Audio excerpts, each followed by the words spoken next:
مكملين معاكم كلامنا عن فيتامين د، وعايزين نعرف امتى نشك انه عندنا نقص من الفيتامين.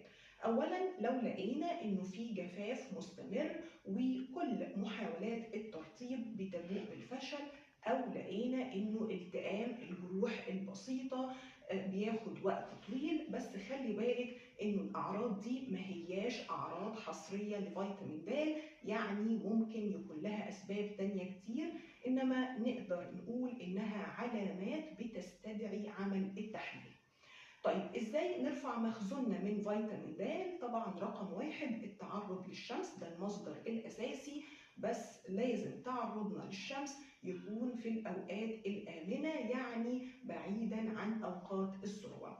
الحاجة التانية هي المصادر الطبيعية، بس خلي بالك ان المصادر الطبيعية لوحدها بتكون غير كافية في حالات النقص الشديد، لكن نقدر نقول انها بتدعم المستوى وبتحافظ عليه.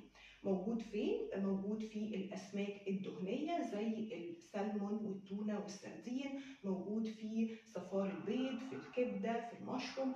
اما بالنسبة للبن والزبادي فنسبته بتكون قليلة.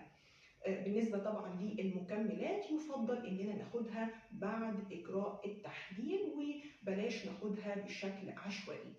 نصيحتنا بقى في النهاية انك قبل ما تعملي اي تغيير في روتينك للعناية بالبشرة اطمني على تحليلك الاول، لانه البشرة الحلوة بتبدأ من صحة مظبوطة من جوه. تابعينا علشان تعرفي كل جديد. دمتن جميلات.